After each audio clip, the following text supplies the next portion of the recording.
berbagi pengalaman saya dan juga berbagi motivasi buat kalian semuanya. Buat saya, menyerah itu tidak ada kata menyerah. Kalau kita capek, kita boleh istirahat sejenak. Tapi setelah itu kita kembali lagi ke track kita untuk mengejar mimpi kita. Dulu, saya kemana-mana itu syuting tuh diantar almarhum papa saya. Saya dibayar honor pertama kali itu 500 ribu. 500 ribu itu syuting. Dari Bandung ke Bogor itu naik bis. Udah 40 ribu. Udah menginap di hotel 40 ribu juga, 50 ribu juga. Mungkin nggak cukup lah. Tapi ya itu nggak boleh menyerah. Itu adalah proses. Tidak ada hidup yang tidak melewati proses. Sampai papa saya bilang, jangan kita bekerja itu karena uang. Jangan, tapi biarlah uang yang akan datang kepada kita karena kita bekerja. Karena kalau kita bekerja karena uang, takutnya yang namanya manusia ada ambisi. Ambisi boleh, tetapi jangan berbentuk ambisi yang terlalu. Tapi jadikan itu menjadi motivasi kita. Dan juga biarlah kita naik itu step by step. Kayak saya dulu nggak pernah menyangka saya punya mobil Lamborghini, punya rumah, nggak ada. Semuanya saya jalani dengan setapak. Dan dulu tuh saya percaya banget kalau rezeki yang kita punya, kita harus bagi kepada siapapun itu. Jadi honor pertama saya tuh umur 14 tahun, dapat honor dulu 500 ribu. Honor saya yang pertama sampai saya umur 23 tahun, saya nggak pernah tahu berapa banyak uang yang saya miliki. Semuanya saya titipin di orang tua saya semua. Saya titipin di mama saya dan saya titipin di papa saya. Saya bilang ke mereka, pakai aja uang saya. Waktu itu kan karena papa saya udah dilikuidasi banknya. Silakan pakai aja, nggak apa-apa, berapapun pakai. Yang penting saya mau biar buat makan aja. Itu yang saya lakukan kepada orang tua saya. Dan saya tuh baru pegang uang itu umur 23 tahun. Akhirnya mama saya bilang, udah kamu udah gede, biar kamu yang pegang uangnya. Dan waktu itu papa saya meninggal umur 16 tahun. Saya pikir papa saya meninggal, wah itu akhir dari semuanya. Karena saya merasa umur saya 16 tahun apa saya bisa untuk menanggung ibu dan adik-adik saya. Tapi memang papa saya tuh selalu bilang, jangan takut, karena Allah itu pasti memberikan cobaan yang kita pasti bisa lewatin asal kita ikhlas. Nah, papa saya tuh selalu bilang, sapa setiap orang, silaturahmi itu penting. Karena Allah itu memberikan rezeki bukan hanya uang aja, tapi pertemuan, nafas kita, ketemu sama orang. Bertemu sama orang itu rezeki.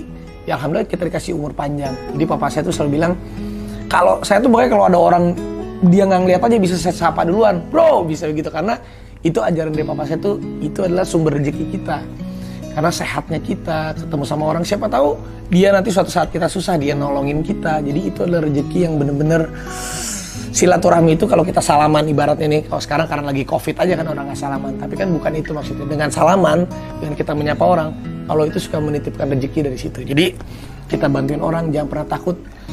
Pasti Allah itu akan memberikan rezeki yang luar biasa sama kita asal kita ikhlas. Jadi itu sih sedikit yang saya bisa sharing sama kalian. Yang paling pertama, kita jangan pernah menyerah guys. Kalau menyerah itu, kalau kita udah menutup mata, baru kita menyerah dalam kehidupan ini. Kalau capek, manusiawi, biar kita beristirahat. Yang ketiga, silaturahmi itu penting. Sangat penting sekali. Membantu orang, sedekah, berbagi, itu sangat penting. Jangan pernah takut uang kita atau tenaga kita habis untuk membantu orang lain. Jadi intinya, bersyukur sih. Itu paling penting. Karena kadang kita suka lupa gitu. Bersyukur, saya setiap percaya nggak percaya ya, saya setiap mau tidur tuh, saya tuh kan orangnya nggak bisa langsung tidur. Pasti 5 menit 10 menit itu suka bicara sama diri sendiri. Refleksinya saya juga selalu begitu nih. Jadi kadang saya suka terima kasih itu ngucapin, saya sebelum tidur suka ngucapin terima kasih sama apa yang saya lalui dengan hari ini. Contohnya, saya juga suka kadang tuh kita suka lupa loh sama tangan kita, sama organ-organ kita tuh.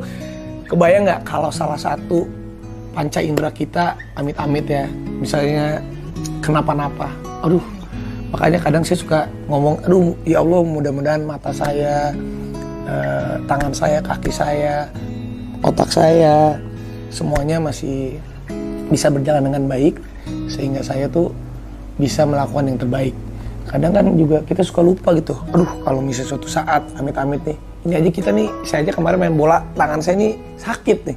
Terus kadang kita abis ngapain misalnya kaki kita kenapa, itu kan menghambat kita dalam bekerja. Makanya dalam hal kecil kita harus bersyukur, terutama tuh sama diri kita sendiri. Bukan diri kita sendirinya, kita juga harus bisa syukuri semua apa yang ada di dalam diri kita. Sama istri saya tuh kadang suka juga ngucapin terima kasih meskipun random ya.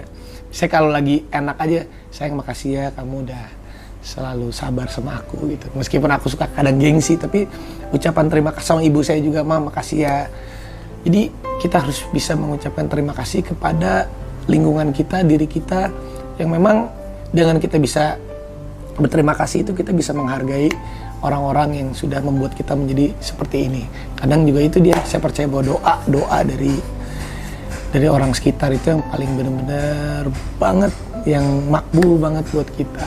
Jadi yang paling pertama kita harus bersyukur, kita harus jangan lupa juga mengucapkan terima kasih. Yang paling penting pasti kepada Allah Subhanahu Wa Taala dan juga kepada semua yang ada di tempat kita. Jadi percaya atau nggak percaya, kita itu tidak bisa sukses karena sendiri. Kita itu nggak bisa hidup sendiri. Kita tuh nggak bisa apa-apa sendiri. Makanya silaturahmi kepada semuanya yang ada di dekat kita, bahkan yang ada jauh dimanapun, itu penting banget.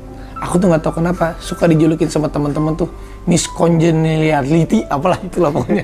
Karena itu dia memang, aku tuh nggak tahu, aku tuh takut kalau kehilangan teman itu. Aku bingung sih membedakan teman sama sahabat gitu. Karena semua itu ya aku anggap sahabat aja. Jadi aku takut banget kalau kehilangan teman, karena percaya nggak percaya tuh doa dari teman-teman kita juga itu yang membuat kita menjadi sukses. Itu sih.